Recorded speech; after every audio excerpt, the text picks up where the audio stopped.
There is no investigation. This boy has... There's not, really? It is to me. Don't say any F's and stuff.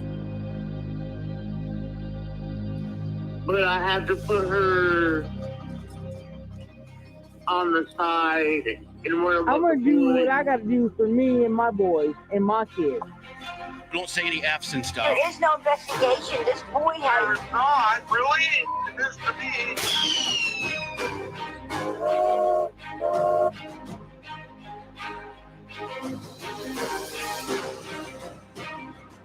Right.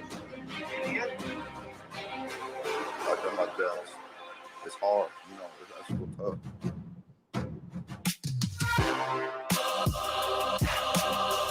But I had to put her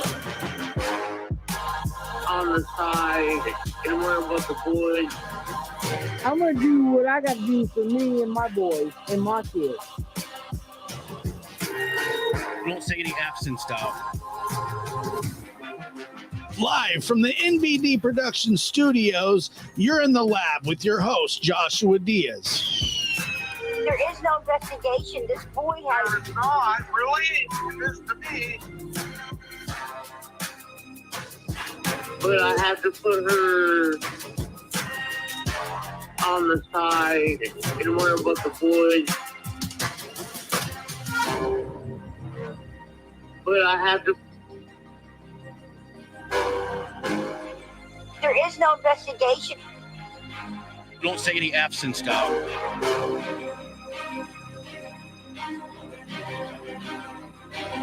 But I had to put her... But I had to put her on the side and where about the boys. Welcome to the lab. I'm your host, Joshua Diaz. Good to be here. And how is everybody doing? Happy Sunday evening to everybody. It is the Lord's Day. And I will remind you again that today we have a very special guest, a fan favorite of the show, a host favorite of the show, and just one of the best dudes I know. I didn't mean to rhyme that. Somehow it happened. I haven't had dinner yet. I'm looking to score a couple corn dogs after, and I'll figure it out. But how you doing, Chris? Welcome to the show. Thank you for being here. Hey, thanks for the invite, Josh. As always, I'm just always delighted to be here with my buddy. Yeah, man. Thank you. At Corn Dog Central. Here we are. At the corner of corn dogs. We gotta get you a sponsor. Who makes them? I don't know, but if I got a corn dog sponsorship, like it would be bad for everybody. If anybody out there knows anybody in the corn dog industry, Josh needs the sponsorship. and hit that subscribe button. Hi, lab rats. So how you doing, buddy? I'm doing well. You know, we haven't talked much recently. I mean, you called the show last night. The funny thing was, I didn't check my phone or anything, and I just saw this number keep coming up, and I'm going, "Who is that?" And then I go, "Okay." Last night, and I clicked, and it was you. And then after the show, I turned and looked, and I go, "Up." He was calling, and what a fun show that was last night. Entertaining. Callers were just absolutely awesome. So I think that's a format that we'll try here, once a week. And everybody, I didn't even have to run anybody, man. And I was ready to do it. I had my dump button all ready to go. And, people were so polite, which is always appreciated. But like, I had this whole thing set up. No, you don't like that car. I don't like that car. Not a very good car. And I was ready to if somebody just went on me, I was ready, and it didn't happen, but I'm sure it will at some point, but we count our blessings. And that's another thing, just a testament to the people that watch this show, the mutual respect everybody has for each other. And so it's fantastic. And so I want to thank everybody who participated last night. and has watched the replay and all the kind comments. And Chris, thank you for calling. Buddy, I thought it was off the hook. Absolutely off the hook. It was a great format. It's a new twist, quite frankly, to let people speak. And I just think it's very cool, and I'm proud of you. It was a good job. I appreciate that. It was, I got to be honest, it was, I would say nerve-wracking because I was pretty prepared for it, meaning, with the delay and a dump button and stuff, but like, it was just, I didn't even need any of that. The maiden voyage went as good as I could have expected it. So I just appreciate everybody that showed up and called it. It's not easy to call a show where there's a lot of people watching, because you can get publicly criticized, and we don't do that. Here it's not really tolerated. It's not. So as long as people feel comfortable calling in, knowing that, their number's not being shared or their identity is not going to be, or they're not going to be humiliated and mocked if they say something that I don't agree with, I think that lends itself to more of the people willing to call in, and have conversations, thoughtful conversations. And that's really what we got a lot of. So, I totally agree. I mean, the cool thing about it was, and as you continue to go forward, I mean, if it's one thing to be, absolutely wrong about something, and that's cool. Okay. I mean, we're none of us are perfect, but it's another thing to be wrong and then, just have everybody just, gaslight you, to the end. I mean, when did we start doing that? As a society and as people. I mean, we used to stand up in school and say, dude, knock it off, leave them alone. And today it's like accepted. Do it. And I don't get merciless. That. Yeah, I don't get it. I don't either. It's the lack of respect. I see these videos of these young men or women in school talking back to their teachers the way that they do. And that would have never happened when I was going to school. And I know it wouldn't have happened when you were going to school. No. And teachers and public, figures and city employees, cops, firemen, ambulance, but especially like teachers, their hands are tied, and I've never seen anything quite like it. I just see all these videos of these disrespect. It seems like it's a disrespectful movement that starts with the younger generation. When I say the younger generation, the generation below me, like my kids' generation, because I've seen it. I've witnessed it with my own two eyes. It is so strange to me that this kind of thing is accepted and it is tolerated. And even here on YouTube, it shocks me the level that YouTube will allow people to harass and humiliate and degrade other people. I hope things tighten up. I hope that there's a shift in the culture, but we'll just keep pushing on ourselves. Yeah, don't hold your breath though. Just keep wearing that Giants hat. Just think of a World Series that they'll never win. Oh well, so, not like we haven't won 3 in the last 12 years, but my Giants. My Giants got spanked by your Padres today all weekend. Did I mention that yet? No, you didn't, but you alluded to it. But that, Chris, actually, that brings me to my next point. Okay. Oh, here we go. I was at the library. We're 10 minutes into this. Yeah. And you're already, You're already starting. Here Well, we I go to Go the. Oh yeah, the corn dogs. ahead. Yeah, go ahead. So I was at the library this week, and I was looking through old high school yearbooks. Hang on, let me get some water. Go ahead. I was looking through high school yearbooks, and I came across one. It just looked awfully familiar, and I didn't know. I thought maybe you have a sister or a long lost aunt, a third cousin from the Renaissance, but I found this. Oh, Are you familiar with Mona Crista? yes. Yes. And, Okay. What, they still have that in the book? It's still in there. The book almost disintegrated as I was turning the pages. I can't believe it. I've been looking for this. Right. Well, I found it for you. Thank you. Did you did you get it out of the library? Were you able to take the physical book home and check it out? No, it's still there, but I took a picture of it on my way out. Yes. Yeah. The Mona Crista, and the Mona Crista McFluff is what it was originally called. But that was a difficult pose for me. Yeah. To sit there. I sat there for hours. Look at my hands. I mean, you're exhausted. They froze up.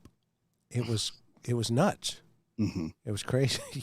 Yeah. They kept saying, move over. And I'm like, I can't move. My legs, my arms, everything. It was right. It was frozen. But anyway, I'm sorry. I'm glad you found this. But I didn't know it was you. I just thought it was like a long lost relative. It's weird that you decided to wear a dress, basically. Is that a dress? Not really, is it?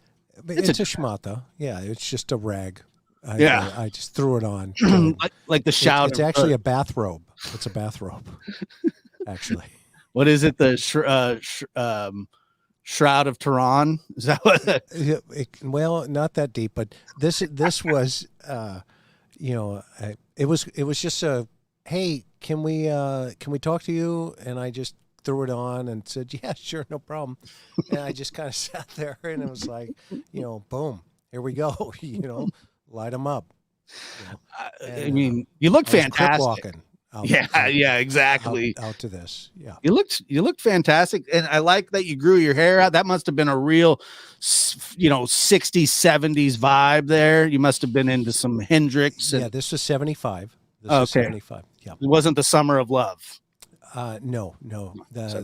This was 75. Actually, this was, I was just coming in off of the surfer vibe, and, had the long hair, the whole thing going. As you can see it. I mean, you look fantastic. You got a golden tan.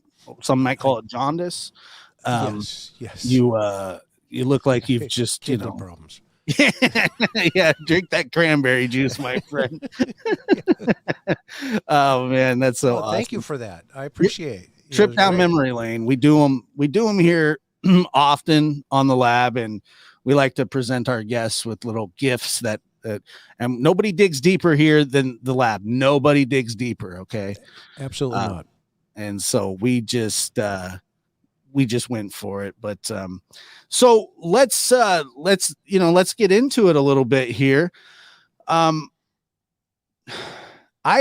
took a phone call yesterday, and it was a great question, and I've gotten this a lot.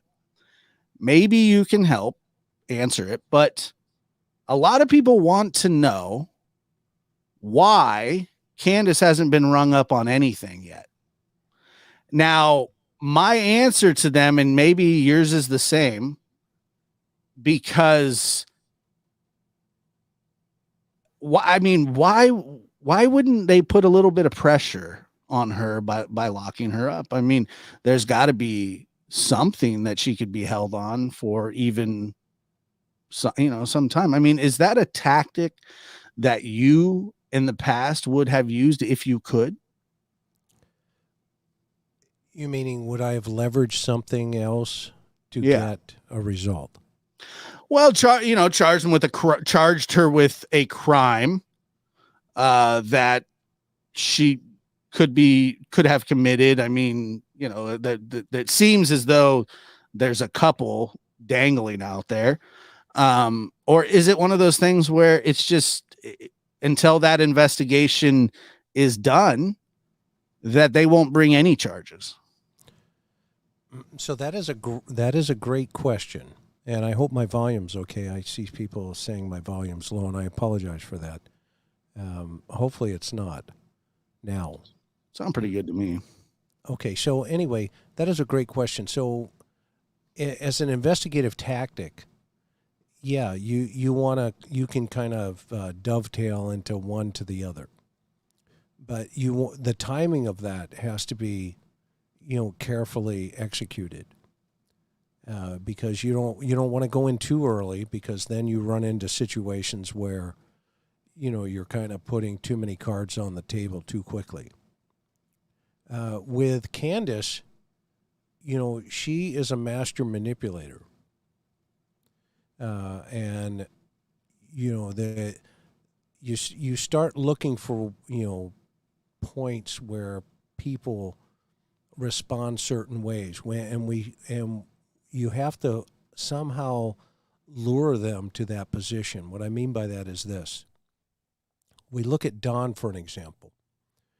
As I talked to Don, and you and others talked to Don, what Don did was he masterfully manipulated that conversation he formatted it into an alibi or an excuse, or he projected it back to you, okay? And that's reflective behavior is what they call that, okay? Where they reflect it back to you.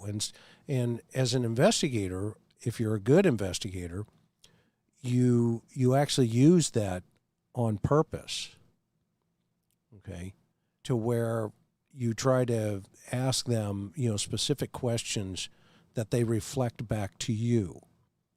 And you'll see with Don, everything he says whenever he's talking is about me. Okay? I mean, you know, that McDonough guy, he's doing this or doing that. Well, Candace, believe it or not, is the same way. And hers are always, it's never her, it's always whatever's in her environment. If you listen to her carefully, you know, she blames, you know, anything and anybody other than, you know, herself. And then, you know, she always projects this idea of, well, you know, she's just gone. So with the kids, i.e. the boys, what should have been done, and maybe was done early on, I suspect it was, you want to get them into an interview as quickly as possible and then let them go home multiple times. I mean, 10, 15 times.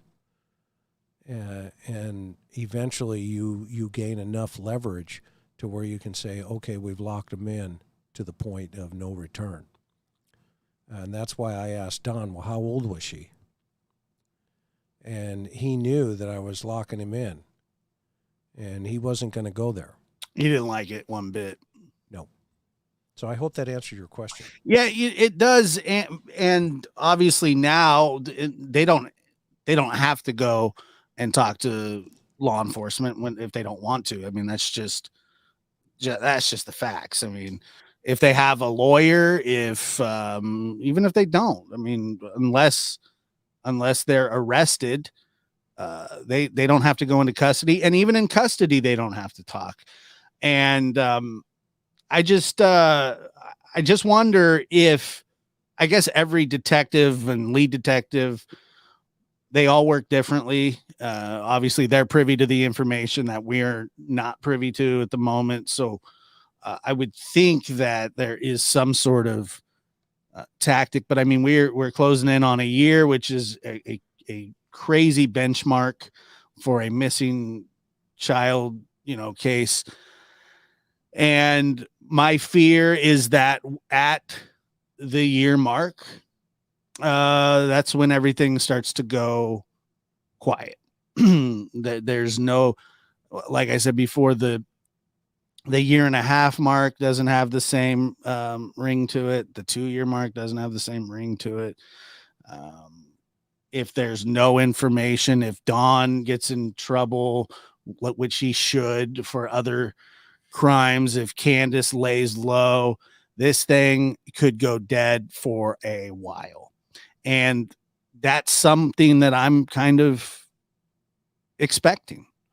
And I don't think it's uncommon in these kind of cases. And I know that it's probably the worst thing for the case is to, I guess you'd say, let it go.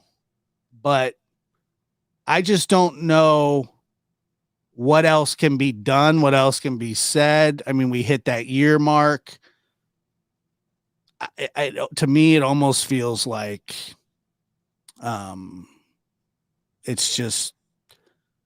it's in their hands now, and there's nothing anybody. I mean, protesting at the police station isn't going to do anything. Protesting at the Hill isn't going to do anything. People going to fly drones there isn't going to do anything. I mean, amateur drone flyers are not going to find Summer. It's just not going to happen. I mean, they've done all those things multiple times with extremely talented professionals. I'm not saying that people searching is a bad thing. I really don't think that that's a bad thing. I think that's actually a good thing. As long as the motive is healthy and pure, there's nothing wrong with that. But to have like grandiose thoughts that you're gonna tell the police department, hey, we're not letting you guys off the hook here. Well, sometimes some crimes can't be solved. It just happens. I'm not saying that that's what's going to happen here, but the year benchmark to me feels like the end of the coverage that it seemed to happen in the West case, and it seems like it'll probably happen in this case. Would you think that that's probably fair to say? I think it's fair to say that the crime can be solved, but it doesn't necessarily mean you have enough to take them to trial.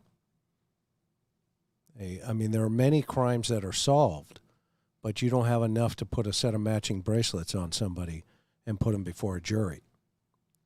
And so I think, the difficult part in this one is there is enough information out there that lends credibility to, consciousness of guilt in relationship to, just the totality of Summer's disappearance. We have, also now you apply the other CPS problems that they had long before Summer disappeared, and the other, behavioral problems, early on with the drugs and the alcohol and the children and, the CPS involvement and all of that. Well, those child endangering, cases are just that. They're child endangering cases, and they could still file on that stuff. Okay, so, that can be used as leverage in relationship to Summer. DW has, he's got a freight train coming, okay, from Utah. And, providing that, there's enough stability in the statements in the, the law in relationship to the statute of limitations, back then. I mean, now all the indications are it's there. But, that's up to the attorneys to figure out. Mm-hmm. The investigators, their job is to put it on their table and say, this is what we have. And so I think Summer's case is this way. I think the most concerning part for me is when we heard that, the lead investigator still has a caseload every day. That was a red flag. It means all they're doing is they're chasing other leads that are coming in, but they're not actively investigating. When a lead comes in, they chase it. we even heard it from the DA. I mean, the DA. What did the DA say? Well, when they come to me, I give them legal counsel and legal direction. But they haven't. Right. And that's what I mean. He said he flat out said that. Right. And so my thought on this, and had a fantastic call last night come in, and I'm sure the mystery maven, who is top notch when it comes to legality situations. And basically, the way that she explained it was that when CPS finishes whatever they're working on, they turn that over to investigators, and then the investigators are the ones that charge with crimes. So right. Maybe that hasn't happened yet. I'm assuming that hasn't happened yet, because there seems to be an awful lot of malfeasance going on that went on with those children in that home. And so I think that me, among other people, do wonder, why not? Where I understand Summer's investigation is wherever they're at, but I mean, they seem to have clear cut.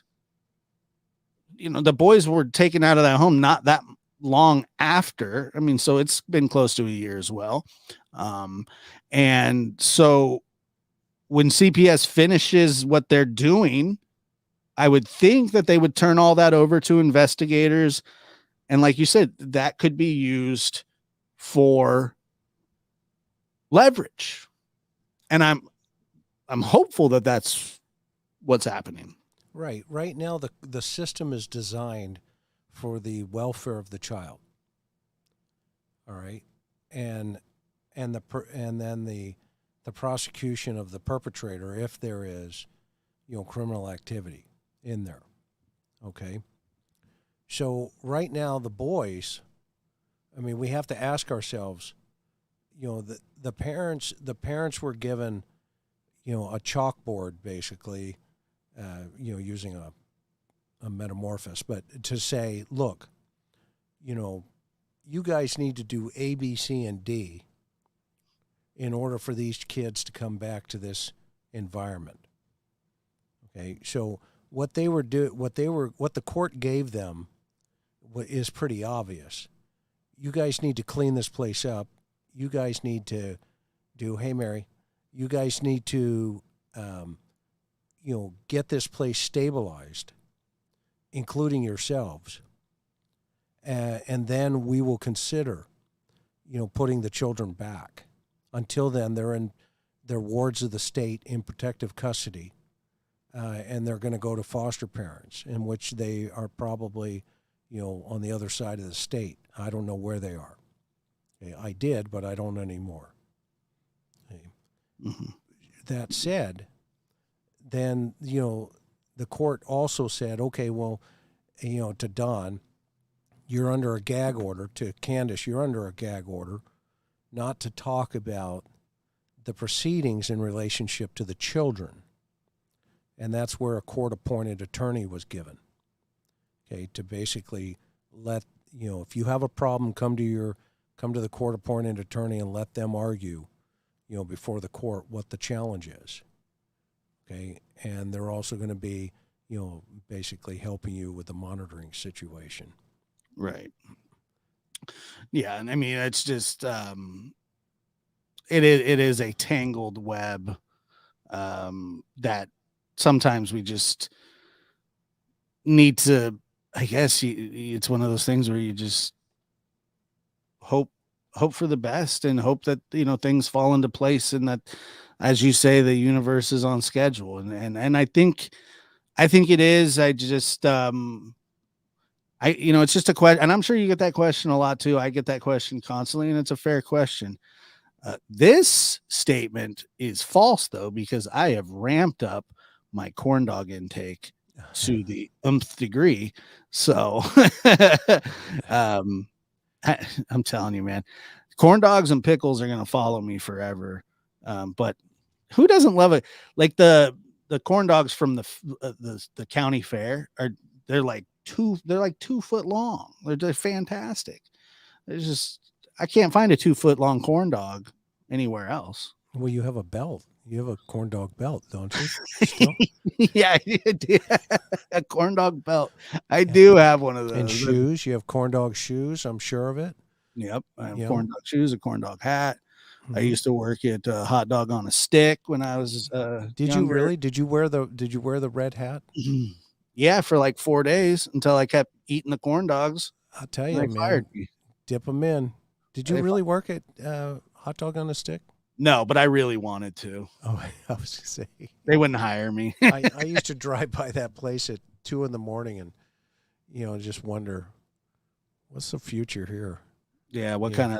kind of loser named Josh is going to work there in the Well, next with 30 the red years? hat, I think it would have fit you appropriately. I Ooh, was just, Apparently, Hot Dog on a Stick used to pay their employees like $2 above minimum wage back in the day. there you go. And so I applied, but then I got a job at Sabaro's. You remember that place? Sabaros, refresh my memory. It was a pizza place. Oh, okay. Yeah. Yeah, I I also remember it now. I also wash dishes at a Japanese restaurant, and I hate any kind of sushi or anything anymore because What? yeah, I had to wash dishes at our Japanese restaurant. Did they speak Japanese? Yeah. Really? Yeah, it was Did called you know I Samurai. speak a little Japanese? I mean, nothing surprises me, especially after finding this, but I by all means. No, I just, I did. Nihongo wa shaburo skoshi desu ne. Hai takusan desu ne. So I speak a little Japanese, not a lot. Josh, lay off the corn dogs. But, well, no, that's all I just said. When I was a kid, obviously, my dad being in the military, we lived in Yokohama, Japan for 2 years. Okay, well, then there you go. That makes makes sense. Absolutely. Yeah. Somebody just said here, corn dogs are magic meat Twinkies. Sergeant Black. That's I like- exactly right. I like That's exactly right. that. Hey, I was going to tell you, I That's spoke. a jack, too. I love that picture. Go ahead. I spoke to. Yeah, it's super cute. I spoke to Mr. Robinson, the man whose son, I believe his name's is it Daniel, the one, Daniel. the boy that's missing. Yeah. And his father's name's David. Correct. And so I spoke to him, and he's going to come on the program and talk. What a wonderful man. He's just a sweetheart of a human being, and my heart goes out to him. And that's also coming up on a year as well. I mean, it's very important to keep those things in perspective. And sometimes these cases, when somebody's a bit older or, it's not a child, they do get overlooked sometimes. It does happen. And this man's desperately looking for his child. So that's something that, we could be looking forward to. But I know that you had him on. Where do you think that investigation heads? Well, I can't say a lot about it right now because I actually had, I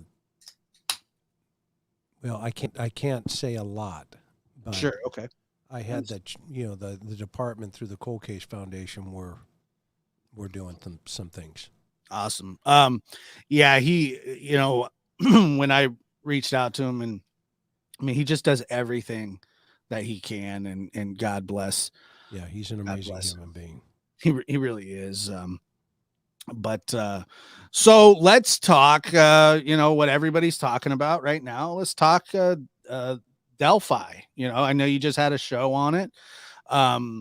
Interesting as always. There's basically a new quote unquote, I guess he would be their main suspect now.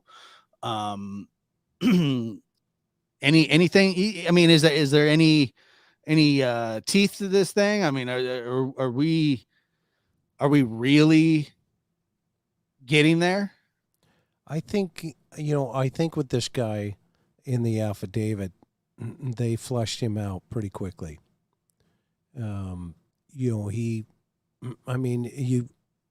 Like I said earlier, you want to keep him up on the board. All right. But it doesn't necessarily that there's a clean Corn dog mafia. Darn you, Chris. It doesn't get any better than that. This is awesome. Oh yeah, it's fantastic. Way to go, Amy. Yeah, This thanks, is Amy. awesome. Yeah, Amy. Yeah, where's the block button, Amy? This is good. Just I love these knuckleballs that come in from people. This is just beautiful. Good job. They are the best. Amy's fantastic.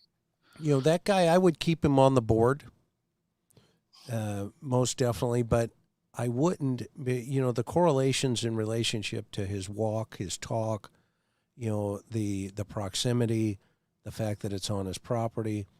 I saw some questions with, who would kill somebody on their own property. Tens of thousands of people do it every day. So, I can't help. I don't know, but 90% of homicides. I don't mean to laugh, but it's true. Yeah, they whack people all the time. Was it Gacy that was? Under the house. I mean, he had people everywhere, and it was horrifying. Yeah, and so anyway, I keep them on the board, but there's the bigger question is the investigation's still moving. It's still moving, so that tells us that they have a clarity of focus, or at least they have some information that they're not wanting to let out into the environment, which is good. And I'm surprised that this actual affidavit got leaked. Are you? Yeah, because of some of the things that were in it. The dog or the hairs, animal hairs. I mean, that's the like I said, that's the elephant in the living room. Because there's something specific in relationship to the evidence collection that this FBI agent said, hey, we need to look for these things. Yeah, and those folks really are working, so hard. And Vet Girl, let's take this question. Chris, do you think that all of Don Wells' past behaviors have been worked through before charges? More to all of this than we know is the question. I think absolutely, but go ahead and field that. Well, I think that the investigators in Utah know, they've talked to him. We know that. They've had counsel in relationship to meetings. We know that. And we know they're in contact with TBI and the Summer Wells case. We know those are three facts. They are facts. Guaranteed.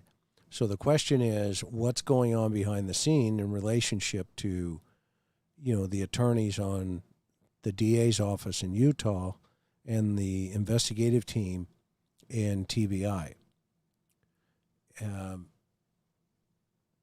I don't know. Personally, if it was my caper, I would say you're going down for this, i.e. all the Utah stuff. Tell me where Summer is. And I'll talk to the DA. I mean, you can't make any promises of leniency, but what you can do is, just see if the DA would work with you, for the benefit of the child. And then, so he gets hammered. Instead of getting 100 years, he gets 50. Yeah. Yeah. Yeah, I mean, I absolutely, I truly do hope so. But I support law enforcement in their investigation, and I know that. I mean, Detective Pruitt seems like he's working, and that's all we can ask for. That is just working. And no miracles are going to happen here. But now the back to Delphi. The weird thing about this case is how much information is out there. And I mean, we have a video of Bridge Guy, as he's called. We've heard his voice. They have more video that people haven't seen. I think they have more audio than people haven't seen. They've implied that there may be sporadic or partial DNA. In most circumstances, that would be that's a lot of evidence. A lot of evidence. And the fact that we're, I don't know, what is it, 5 years later now, that, they're still peeling back this onion makes this case one of the craziest cases that in recent memory, because usually when you have all that evidence, the case is solved rather quickly. What say you about that? Well, I think the video evidence, the reason they've only released, partially, is probably because it has the attack on it. She may have left that phone on during the attack. So it's probably too, graphic and too impactful to not only the community, but to the family. And quite frankly, that would impact the victims, i.e., the horrific situations that take place sometimes. So my guess is, and this is just my opinion, is that's why we haven't seen more of what that video is. Okay, that said, they do have this target, i.e. they're convinced that this bridge guy is their guy.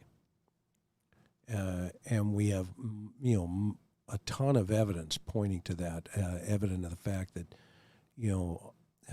they talk directly to this guy or the suspect.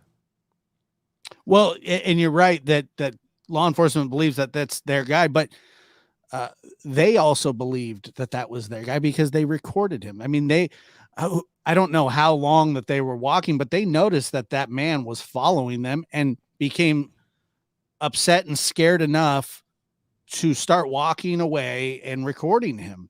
And as you see here, the comment, how amazing of the young girl to think of turning on her camera. She's speaking to us from the grave, and she has done, I mean, it is brave. It is absolutely brave, because if he finds out right there, who knows? Obviously the end result was tragic and couldn't have been worse. But she didn't know what he had planned. Okay. And that could have infuriated him even more and all kind, but God bless those girls in their final moments.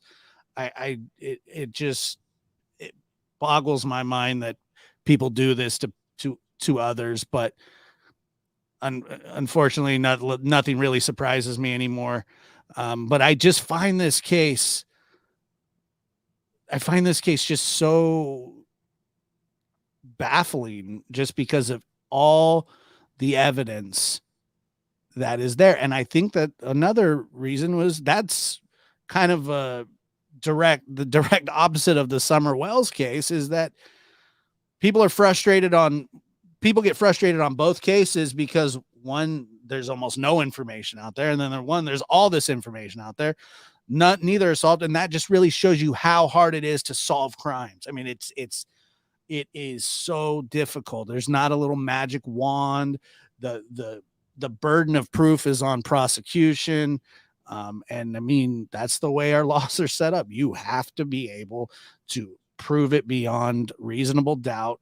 And sometimes you just don't have that reasonable doubt. We talk about Letitia Hernandez from 1989, I believe, to 90. December 16th, 1989. And what a case that is, and there's a main suspect. Yep. But we can't quite just, you know what I mean? Like, you could know. There wasn't enough DNA. We had her in the car, but we didn't have enough definitively to say, these are, because early on back then, right? Even that case as an example, we knew who the players were. And we know to this day who they are. They know that we know who they are. But to Ginger Snap's point here, you get one shot. That's why the crime scene, the most important piece of this whole case, in my opinion, the most important piece of this case, of the Delphi murder case, is how the scene was processed. If that scene was screwed up in any way, shape, or form during the processing, or they missed something, okay, that extends the timeline of success. Because what you have to do in a case like this, because it's, in my opinion, it's a disorganized case. It's It's not organized. This is just my opinion. Sure. Okay. Because we see all of, and go watch the slide. I went over it tonight.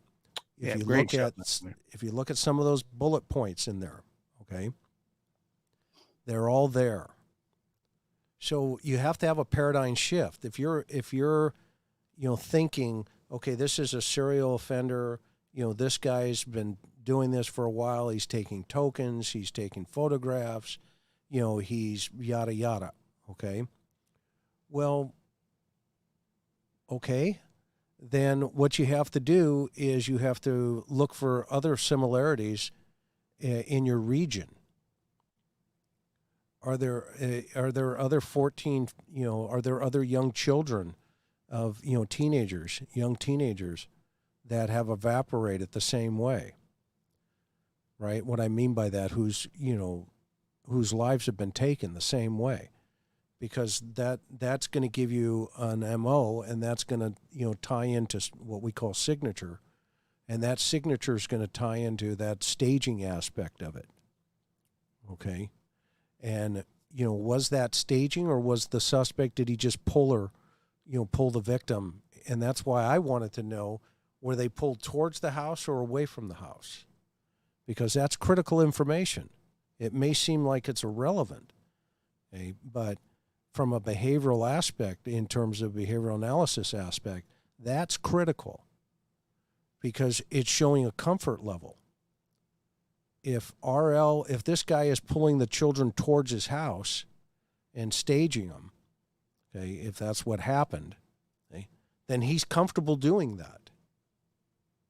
If he's pulling them away from the house, well, then that tells you something about the guy in that house. Okay? Maybe it's not that guy, and you have to keep an open mind, okay?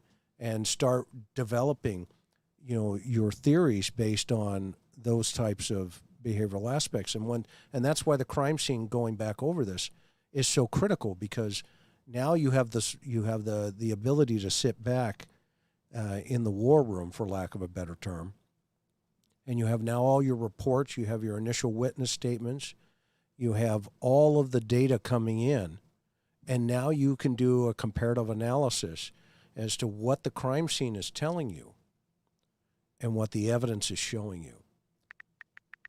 And now you can move forward and solve these cases. Yeah, I know, and we get very impatient with it, and I appreciate you walking us through how these things work. Thank you for the super sticker.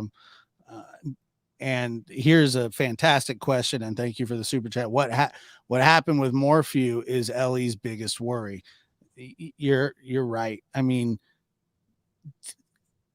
even though they can go back and charge Morphew again, they gotta have a dang good reason to do it, because that's what happens in these cases. When, I guess, if you could be overzealous or really gung ho and want to solve the case, and all of that is good, but you got to take into consideration that it's not just about, and I'm not saying that anybody has an ego or anything like that, but it's not about the people trying to solve the crime.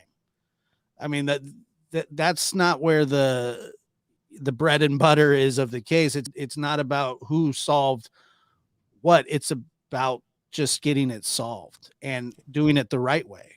It's about the victim. 100%. It's not about the detective.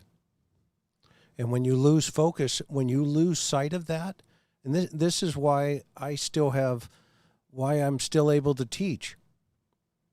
And this is why we get called all the time, because they run out of things to do.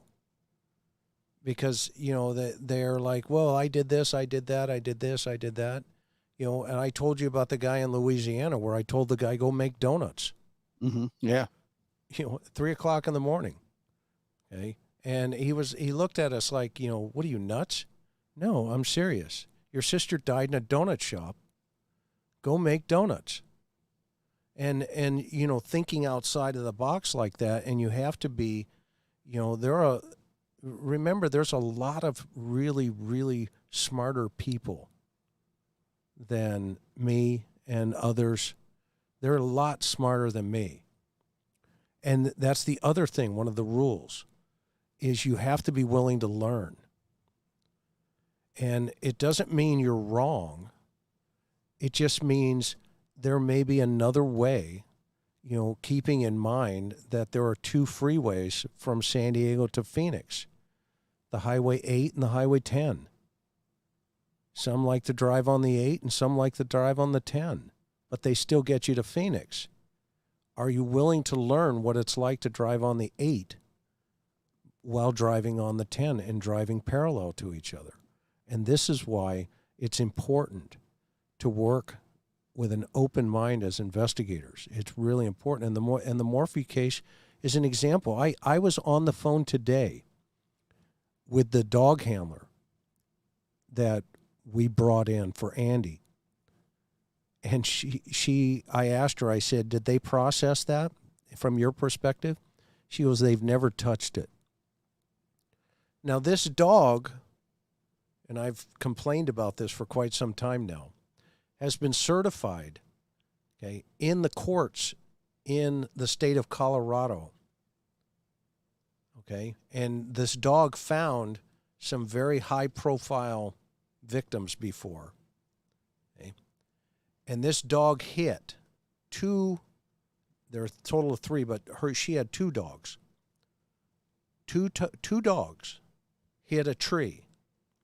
And now here we are, Morphew's out, and they're talking about they think they know where she's buried, but they can't get to it because of the snow. Well, here's a call coming in. What happened? What happened? When was this information brought up? Because I can tell you this, they didn't process that tree. And, that's just my opinion and my frustration that if it was my case, I would have eliminated it quickly. Not wait for Santa Claus to show up, which I think they were doing. And I showed the pictures of CBI coming out of the woodwork. And she was there, and I talked to her today about that because we're working on another caper. And so that just, I don't know what it is sometimes, but, and I think investigators, a lot of them are so stuck on technology, they forget how to talk to people, and that it's civilians. That it's this chat right here that solves crimes. And that's what I love about our community, and I love about your channel and my channel. We've got some really smart people. I get emails from really smart people and I go, man, I didn't even think, I would have never thought of that. But I've run it up the flagpole, by the way, for everybody, so you guys know. I take your input very seriously. I can't always answer them personally, and I know you're probably the same way, Josh. But yeah, I get emails from people that are brilliant. And that's another thing is that, like you said, it's one of those situations where you're like, well, have they done this and they've done that, and like you said, you got to run it up the flagpole because I'm just a guy with the microphone, and people watch my show sometimes. That's really it. And I have very little insight, but I have really cool people that come on like you, and I have really smart people that call, and that was another thing that I learned from taking the phone calls, was how intelligent the people that watch this show and your show, because I see both, I see them on both, how intelligent the people that watch this show, your show, are. And they're not fooled easily. They're not, they don't buy into, and all of them have great points. I mean, all of the comments that come in are top notch. I mean, they're all thought provoking, like that one where the lady said, well, that's Ellie's worst nightmare is, what happened with Barry. 100% right. 100% right. That is the problem. And let me see here. I think I put up, Vet Girl had one, and I think I put it up where it said, defense lawyers and stuff, they're more worried about attacking procedures than they are defending their client based on the facts. Now, we don't see a lot of defending on the facts, and it's more, his rights weren't read to him within the first 40 seconds of the handcuffs, or he was denied this. And look, everybody should follow the rules, and that's totally fine. I'm not disputing that. What I do dispute is the reaching and the making. I know they just throw everything against the wall. Apparently it's all allowed, but sometimes I think judges need to go, you know what? We're not going there. We're not going there. We're not doing this again. There's a person's dead. Why don't we worry about the facts of the case instead of a hearsay procedural issue? Now, look, people have the right to retain an attorney and not speak and all that. The same thing. Did you see Brian Laundrie's parents, what they said just recently, that anybody in their situation should or would and should do what they did by not talking at all? That's what they said. Now, I don't defend their right, or I'll defend their right to do it. But it seems like a pretty poor excuse of a human compassion to me, because I wouldn't do that. I wouldn't do that. If I know I wouldn't. I'm not saying it would be easy, but I wouldn't take my son camping and pat him on the back and say, everything's going to be okay, son. We're going to get you out of here, and we're going to pack you a sandwich in a bag, and you just disappear. Whatever happens, happens. Now, they should have kicked him out. And unless you're going to talk and say, where is this girl? We can't help you. We can't help. People are calling you a murderer, son. They're calling you a murderer. What did you do with her? But they defend it where they say, well, they don't have to say anything. True. That is true. That doesn't make it right. I mean, I struggle. The civil trial is going to flush all of that. Well, yes, it's going to be brutal. Well, do you think it's going to get picked up? From who? The media? Well, no. I mean, the judge could. I mean, they could shoot this whole thing down. They've already shot it down once for procedural. They told them to rewrite the lawsuit, so they rewrote it. And by mid-July, they're going to make a decision whether it goes forward or not. The judge, they could very well just throw the whole thing out, but the problem is that they're going to have to be able to prove what they're saying. That the Gabby Petito's parents are going to have to, when they go to trial, and this could just be a tactic to get more information as well, but they're going to have to prove that Brian told them that he killed her and that they actively tried to help him get out of the country. Those are the two major claims in that lawsuit. And they have to be able to prove that, because if they can, that is no longer civil. That's criminal. That becomes accessory after the fact. Okay.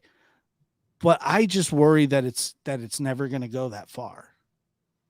That's just my opinion. Yeah, I mean, we'll see what happens. I mean, I hope it does. You know, I hope that case is a powder keg. Yeah. You know, I mean, it's the gift that keeps on giving. And, you know, it's like, for me, it's like the Crow case. I mean, in the Crow case, I told the DA, I said, the most important witness in this whole case has never been interviewed. And he looked at me, his name is Paul Finks, and he says, "Who's that, Chris?" And I said, "The dog." And he looked at me and he goes, "The dog?" I said, "Think about it." I said, "You have a mother, a father, a brother, the victim, the grandparents, and a sister, and a dog. And you have this schizophrenic stranger come into this house, hides for 18 to 20 minutes, estimated time frame by the defense, by the way, okay, and the prosecution. They all agreed. They stipulated that, yeah, he was in the house for quite some time. Okay? And he's got, 3 centimeters of the victim's blood on him in a wool sweater, but not a single dog hair, or is he contacted by the dog in the house?" So I said to the DA at the time, and by the way, I've been crucified on the internet for this, okay, for many years, since 1999, I've been going through this, okay? And long story short, I said to the DA, I said, "They'll never convict him."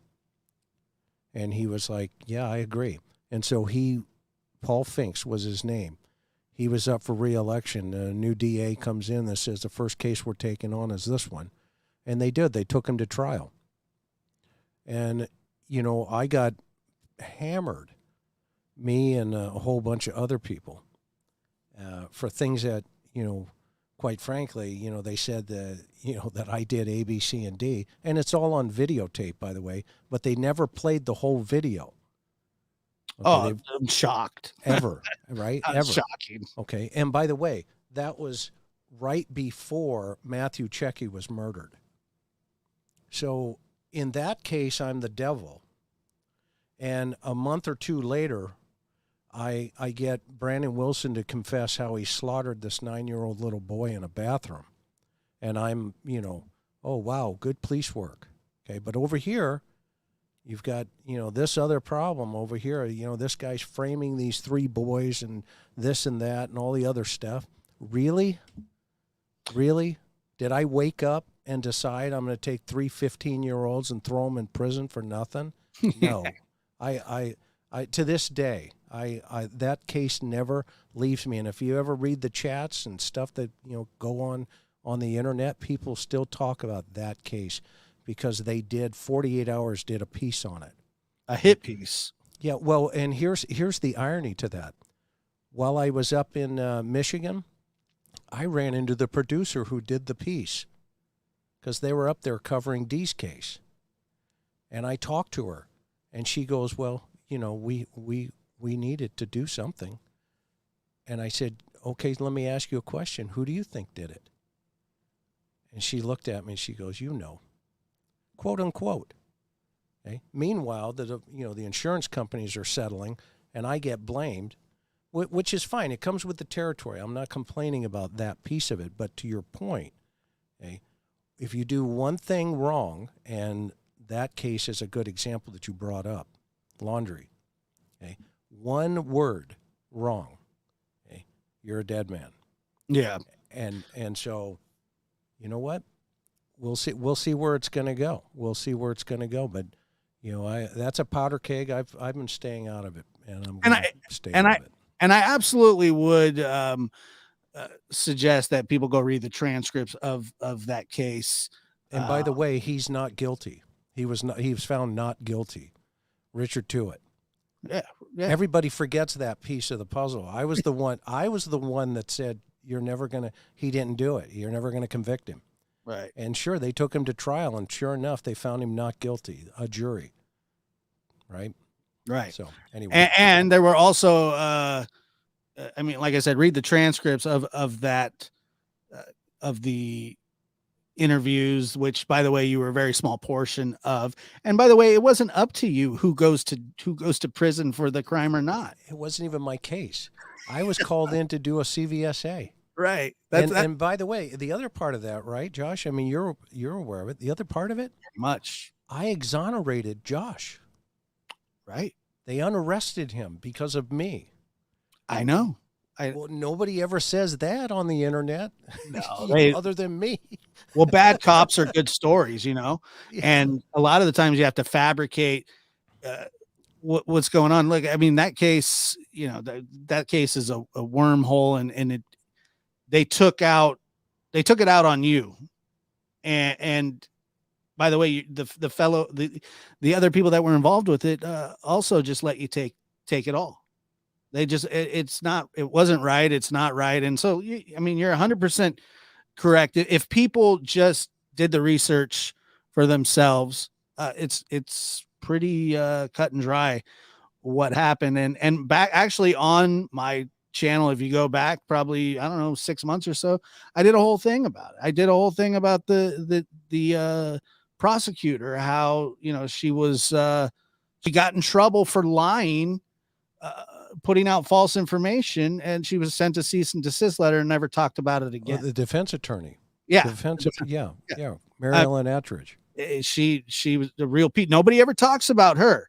Yeah. Go look at her record, and she was told to shut up, and So she was lying about me. Yeah, and guess what she said after that, Chris? Nothing. Right. Because she would have probably been lost her right to practice.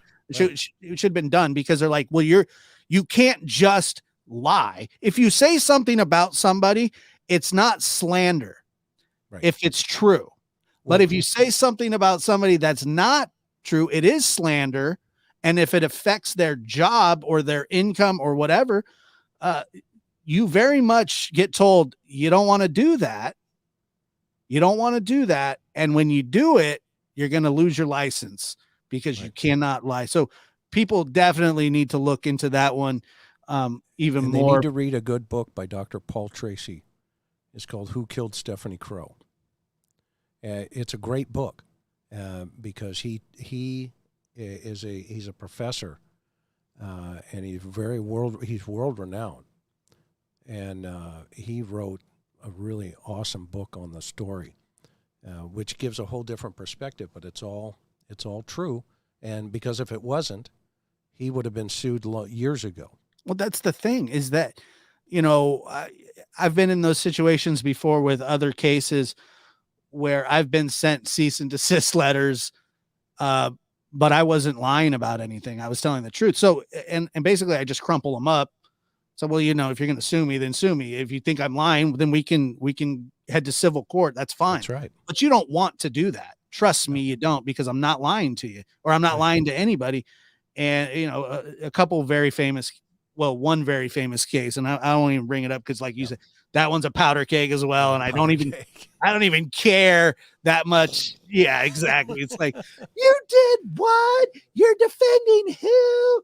I have my own thoughts, and you know, people get really upset with me when you've never been hated until somebody, you know, I'll just tell you, you've never been hated as much as if you've never been hated by somebody on the internet, you've never been hated before. Because it's nuts. So years ago, and I'm going to throw you a curveball. So years ago, and by the way, this is going to be, you know, pretty interesting. You know, there's a new move by Ramsey's dad to find who contributed to the DNA in JonBenét Ramsey's case. Okay. Well, people are convinced 100% that the family's involved, right? I mean, and by the way, it's okay to have an opinion. Okay. It's okay to have an opinion. Well, many years ago, And the articles are in the Denver Post, the LA Times. You'll see if you Google it. Type in Oceanside Police, JonBenét Ramsey. Okay. Well, our agency was contacted by Lou Schmidt, who was the investigator brought in to the DA's office. And I was asked, because of my expertise at the time and even to today, go find this guy, a sex offender that resided in the neighborhood and left, I think it was like 6 days later after JonBenét, that caper. And see if you can, identify this guy and talk to him. So, long story short, I did. And I packaged it all up, and I sent it back to Colorado. And in the interim, I had asked, well, can you guys tell me what the murder weapon was? I don't want to know any more details. I just want to know what was the weapon chosen. And of course, they're very close on information, and I never said anything to anybody for years, ever. Retired now, and I have my opinions. But the weapon, as we all know now, years later, was a garrote. And it was a paintbrush that was broken in half and tied with a shoelace at either end. But the most interesting thing is that it was applied 4 separate times. Now, typically, in an autoerotic asphyxiation problem, that goes towards, SA. Okay. So I've always kept an open mind. On one side, you have the note and opinions on the note. On the other side, you have the garrote, opinions on the garrote. Okay. And that's why these cases are sometimes you go down these holes, and where investigators make mistakes is they ask what happened. And I've preached this since I've been on YouTube. What happened? What happened? That is the wrong mindset. The correct mindset is, why did this happen? Because when you reverse engineer that, now you understand why somebody would select a garrote to manually asphyxiate and strangle a child. Okay. What's going on up here of that selection process? So it's going to be interesting to see how this flushes out from the dad and really, Mr. Ramsey, to see if, in fact, they can process that DNA, because I believe the governor has agreed to, send it through some more processing, because there were a couple other things that, we're still not confirmed on. I mean, there was a fiber inside of the suitcase that allegedly matched her pajamas. There's a rope that's unaccounted for upstairs in the bedroom.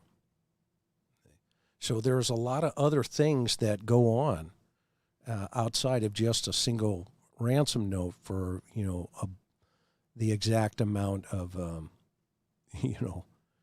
a bonus. Okay. That's weird. Yeah, no. So, you got to ask yourself, who knows the intricacies of a garrote? Well, somebody from the military, for sure. So then you look at the victimology, and you start looking at the suspectology, and you say, well, who in the family had a military background? And you kind of unwind those types of things, right? Did the mother have a military background? Would she select that weapon? Would her younger 10-year-old brother, or how old he was at the time, Burke, would he select a garrote as the murder weapon? Or is this a after effect? Is it a staging effect? Well, the ME in the coroner's case is going to tell you that, because the ME is going to tell you if she was alive or not during the application. Go ahead. Well, I mean, she didn't she have a cracked skull as well? Yeah, right. So I think is that post-mortem or is it pre-mortem? Yeah, I don't know. I think the theory for people that believe that the family was involved, and I'll just be flat out honest with you. I don't know. I have no clue.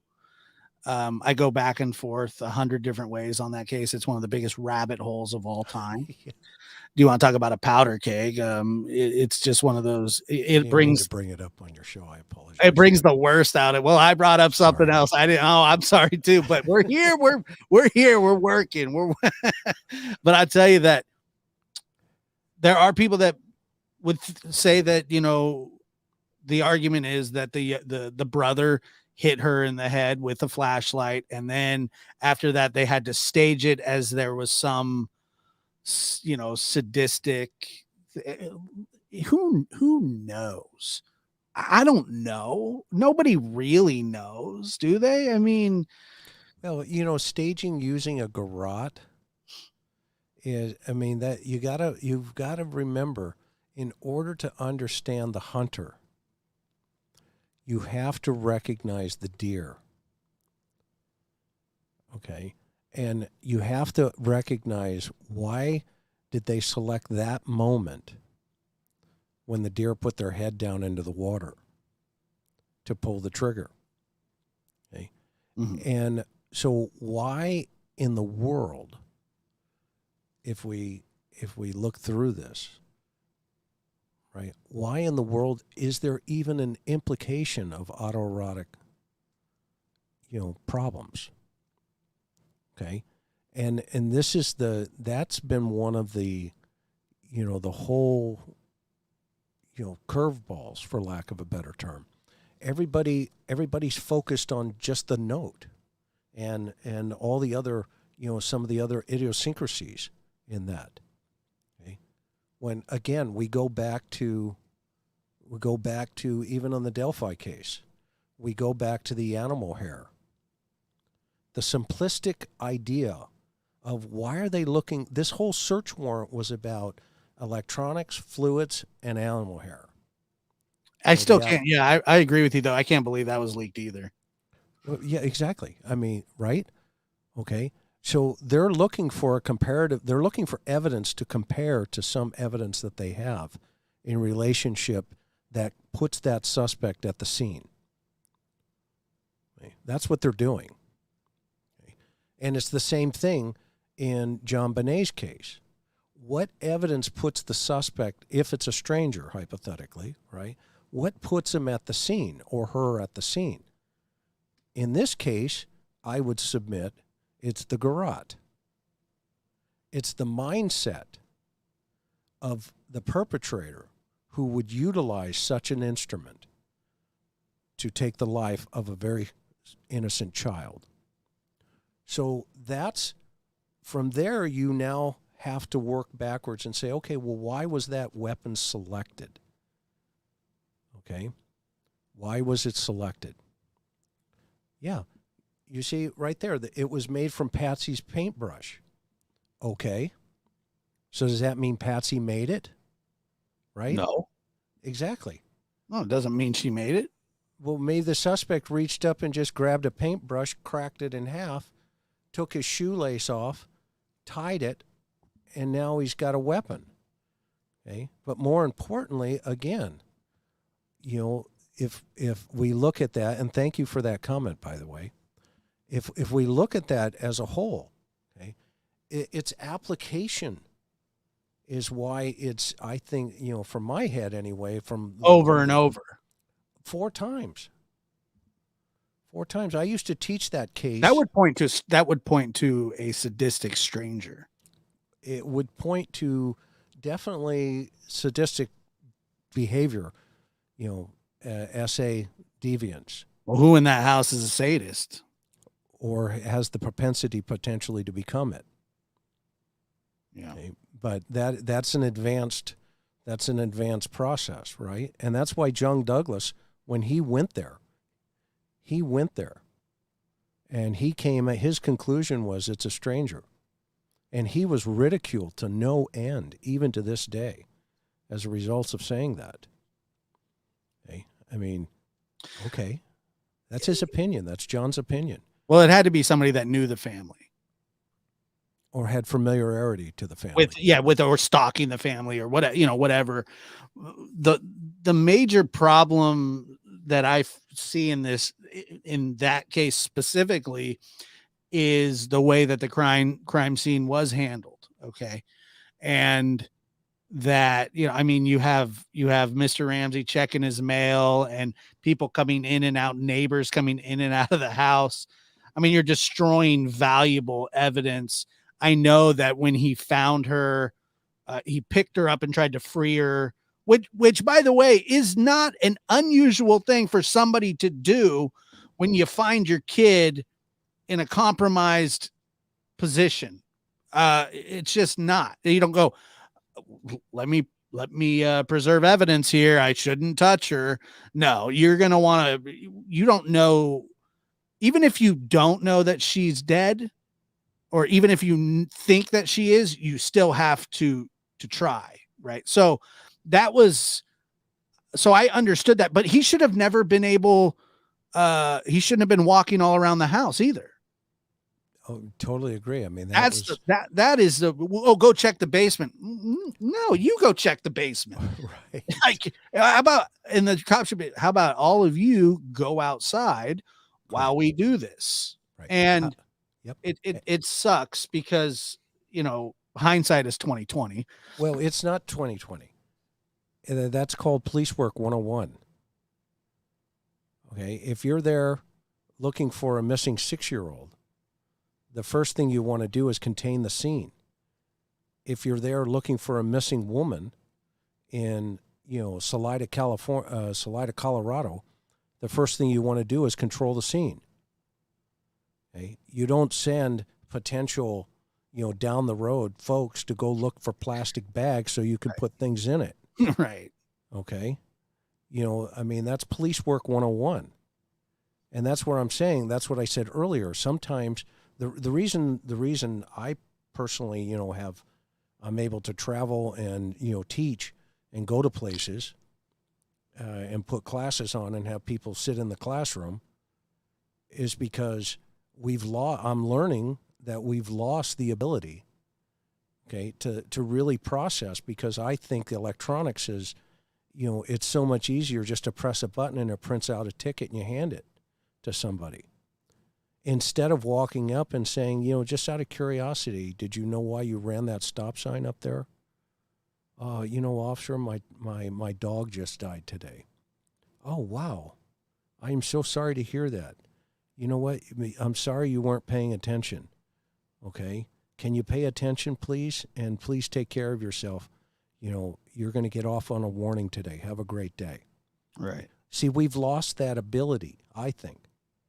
And don't misunderstand me. Not everybody. I'm not categorizing all LE, because by all means, but there's a small percentage that somehow are ending up on these cases that have lost the capability to use common sense. And that's what it is. It's common sense. And, hopefully we can get back to it for the citizenry of this country, because they deserve it. Yeah. And I've watched enough CSI and things like that to know that the first thing you do is secure a crime scene. That's day one stuff of being a detective. It really is. There's no secret there. You don't want anything disrupted. You want everything left in the way that, they tell you constantly, do not disturb the crime scene. And I'm not saying that they did. I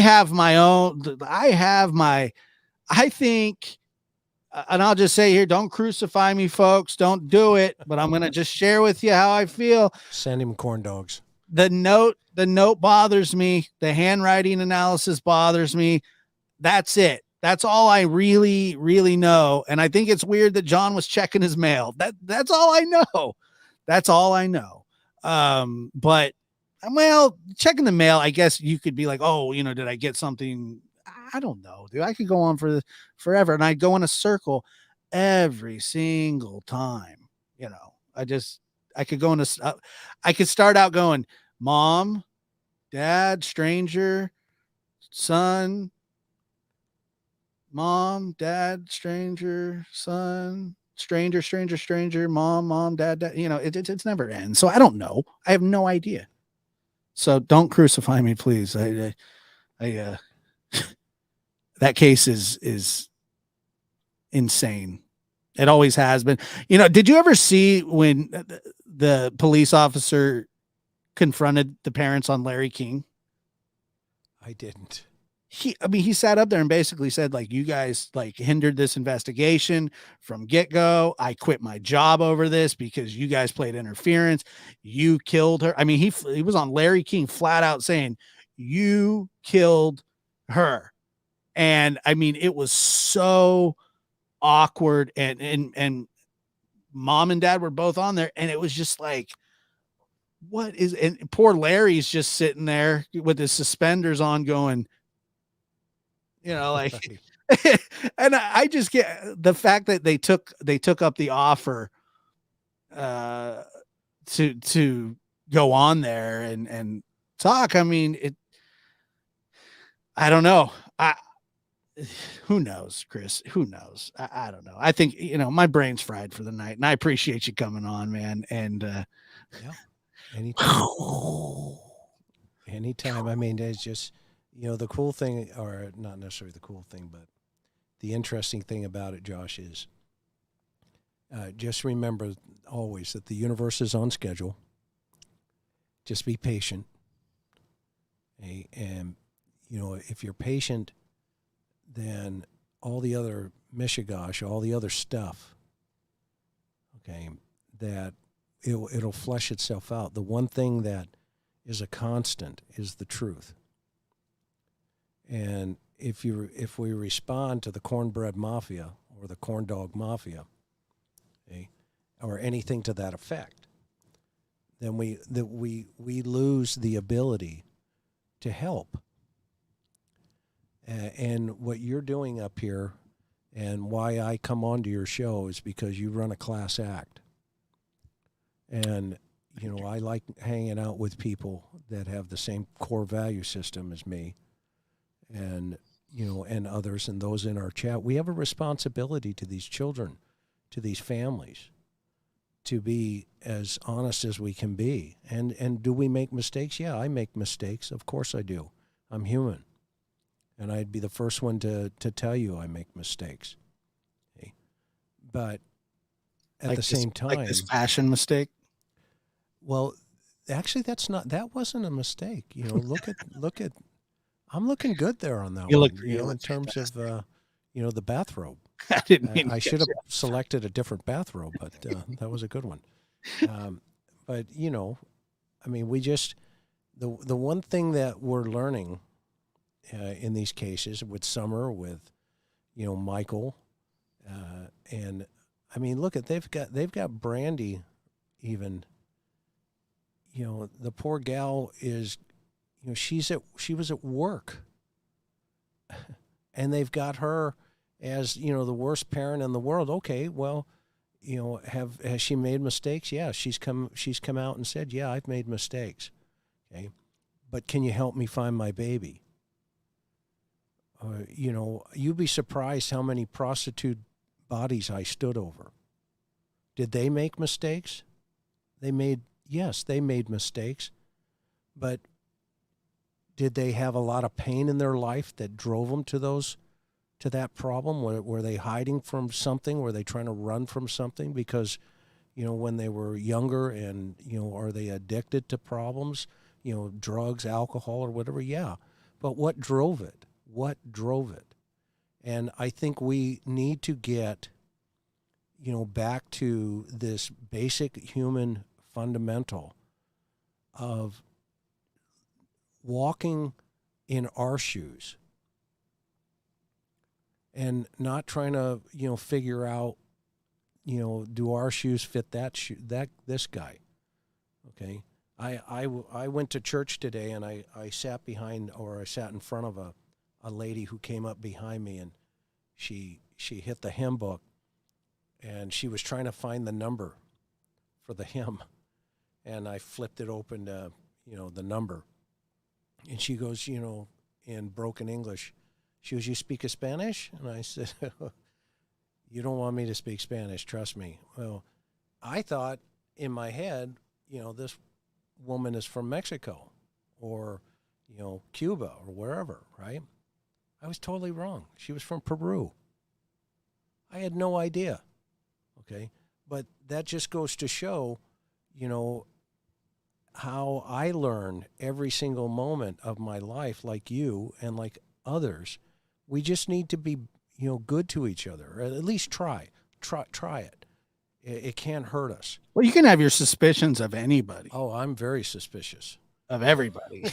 Well, not everybody, but, Yeah, but there's a difference between having suspicions of people and then just flat out harassing or demeaning without any actual, we look, I've who hasn't judged somebody before? Yeah. I mean, we all have. Right. And I'm as guilty of it as anybody. You go like, I think I'm going to walk on the other side of the street. I don't really want to walk past this person. And, right or wrong, it happens, for better or worse. But the compassion that we're supposed to show, when I say we're supposed to show, that they teach us just fundamentally from a very early age, is that, we are supposed to treat everybody with respect. We don't do that anymore. It's a very disrespectful world. The internet has made it even worse. And I think that people appreciate when you at least try, like what I do and what you do. Like I spoke about it last night. The demographic, the people that are here to watch aren't here to listen to me drop F-bombs or call people idiot. Well, I mean, every now and then it's deserving, trust me, but they're just not here to hear just foul trash talk constantly. They want a thoughtful, thought out conversation, which is one of my favorite things to do, is to have thoughtful conversations. And I've even attacked people saying, well, you shouldn't do this, you shouldn't do that. I've made a decision. I'm not here to tell anybody what they should and shouldn't do. All I can do is what I'm doing and the way that I want to do it. And I hope that people that watch this show, watch your show, are like-minded enough. And that's why they come here to do it, not to just disparage and things like that. Look, sometimes a spade needs to be called a spade. Sometimes you got to talk turkey. Sometimes you got to take a stance. Sometimes. And I've done that. One case in particular, I won't say, everybody knows that my feelings, your feelings, I get worked up about it. But I think I have reasonable opinions of why I do and why a lot of people do. But it's something that, we always should work on and try our best to be respectful. And Chris, I've learned a lot from you. And when our next show, when you come on here, I have finished a video that I will play for you, congratulating you on your achievements here, and the kind of just, taking me under your wing when it comes to true crime cases. I've broadcast for a long time. But I've learned a lot from you, and I just appreciate that you've taken interest in the lab and me, and I appreciate our friendship very, very much. It's like you said, when all this is over, we'll still be friends. Oh, absolutely. And you're a good guy, Josh. I mean, just you teach with authenticity, and your mother has brought you to a place that you're the example of somebody that has a pair of shoes that I could never fill, and and I mean that in all sincerity, because I have not lived what you had to live.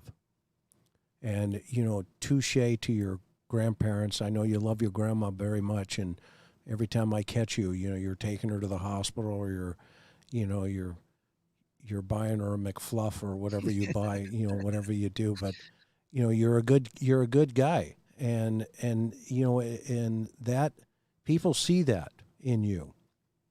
That's why they come here, and that's why I appreciate your kindness, but I will say whatever I believe is truth, and people need to subscribe to your channel and get you over 100, 200, 300, maybe 1 million.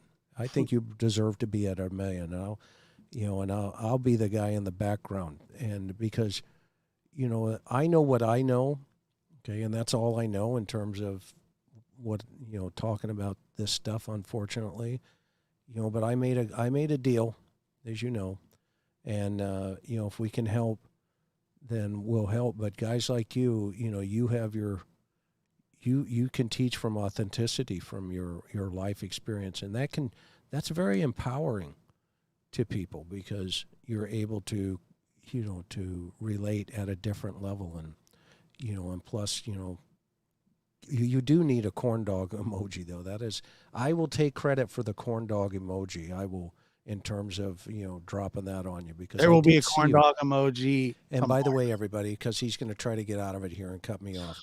Okay, so I'm gonna step on him here. For I don't know what are you talking about? I saw him in the background, by the way. And this is what it looked like. Seriously, your mic's starting to go out. Two Chris. corn dogs, one in each hand, and one goes up here, and it's like, I'm like, what the heck happened, right? I'd never seen anything like that. And then he had the second one, and it was gone. You remember Kobayashi? I was don't change the subject, and it was like, what the heck? Yeah. This guy just devoured. Right. Those two corn dogs. Do not take him to a buffet with you. Please do. All right. Hey, Please I love do. you, buddy. Thank you. Love you too. I appreciate your invitation, and thank you, Lab Rats, for always showing me some kindness. You're the best. I am grateful. Thanks, Chris. All right, but I'm gonna step out.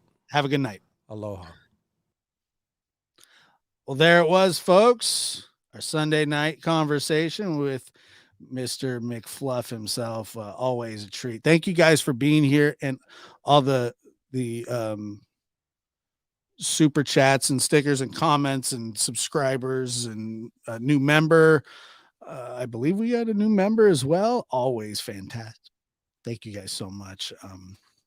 I appreciate all of you, and more than you know. Thank you for being here. And we will do a call-in show once a week.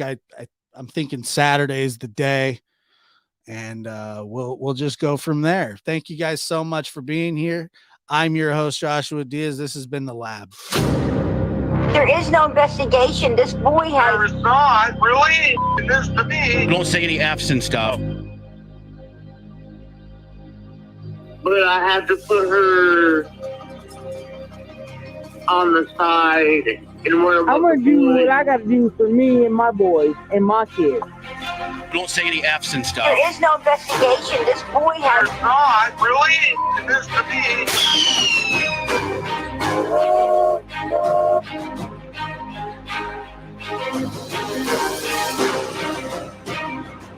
Right, idiot.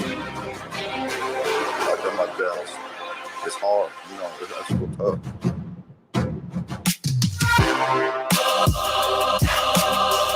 But I had to put her on the side and where was the boys. I'm gonna do what I gotta do for me and my boys and my kids. Don't say any F's and stuff. Live from the NBD Production Studios, you're in the lab with your host, Joshua Diaz. There is no investigation. This boy has not really. It is to me. But I have to put her on the side and worry about the boys. But I have to. there is no investigation. Don't say any F's and stuff.